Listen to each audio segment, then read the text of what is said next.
Doon tayo, sobrang init na. Doon tayo sa gilid ng bangka magtago. Magalaw.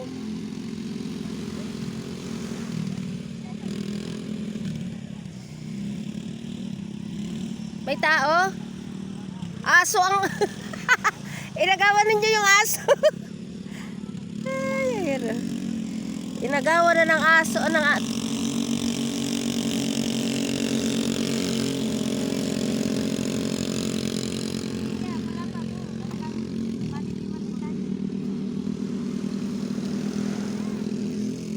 Malaki palang lilim diyan ay. Si Jade pa. Baka makalingatan natin. Yan, dito kami sa may lilim ng bangka. Oo. Dito malilim, maganda. Ay, hindi natin makita si Jade. Ibilin mo kay Bilog. Sarap dito. Matagal ang payo. Sarap. Masarap yung buhangin, oh, malamig. Sarap maggulong. Lagay mo ulit yung payong doon sa dati. Tayo na. Ay, naku, mainit. Relaxing ang buhay pag ganito, ano. Oh, pag aluwas mo ng Maynila, isipin mo na lang kung ano-ano. Parang gusto ko na magtaga rito. Lamig. Wala kang babayaran na bahay. Oo. Magtinda-tinda na lang tayo ng gulay para tayo may hanap buhay dito. Abay, kukumpinte siya hino kasi kuya kata.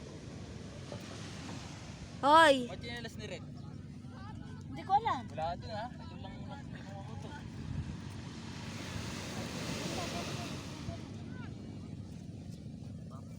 Makakauwi yan na walang tsinelas. Jared, chinelas mo sa mo nilagay!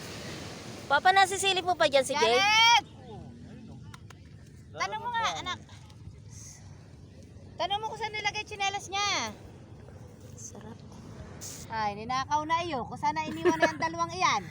Sarap ng buhay. Wala na. Malamig yung ano, yung, dapat dito yung mga alas 4, no? Pag ganitong oras na alas 7 pala, ay para tayong sinusunog. Ay, kaya nga dapat yung mga alas 4 pala ay nandito ka na. Papa, sa linggo, sa Lunes bago tayo umalis, ay madaling araw ka tayo pumunta dito. Mamaya alam, pwede na eh. Anong mamaya? Di ba kung nagkita tayo sa reunion? Ay, oo nga pala. Hapon. Sa hapon, alas 5. Tapos mga hanggang alas 9 tayo ng gabi. Kaya nga. Sasama ka mamayang gabi. Hambog ka na naman, ay. Maganda dito yung sa gabi. May ilaw pa naman si Undo na flashlight. Malakas. Sarap kaya dito sa gabi. Magdala tayo ng ano.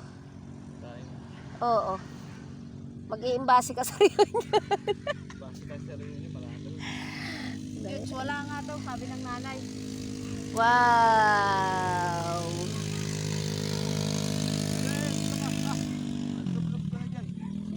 Si Leo Boy. Ate, tawagin mo yung ano mo. Sino? Yung iyong manugang mainit. Nag-ano sila ni G. Bay, ano ha? Si Kirby pala yan. Opo, si Leo Boy ay aalis, hindi pa namamansin. Sigawan ko nga sana, nagpapunta na doon. Suplado ang put. Suplado. Kanina ako nadaanan din na yan. Hindi ako napinansin na. Hindi kaya ako nagmukhang artista na. Hindi na niya ako nakilala. Hindi ako nakilala. Hindi namamansin. May ibinabantayan pala yan sa Marinake. Oh? Yung 2 bilyas daw doon, malapit sa Kakawa. Parang iyan yata ang taga Maynila na. Hindi namamansin ay. Aba yan payong may umano na. Baka hindi ako napansin. Yan, pag ganyan. Ay, siguro may nagmamadali siya nito ha. May pupuntahan nga. Oh. Sila ay magbabangka yata. Bayan. Purgasin. Yan pala yung may resort na binabantayan.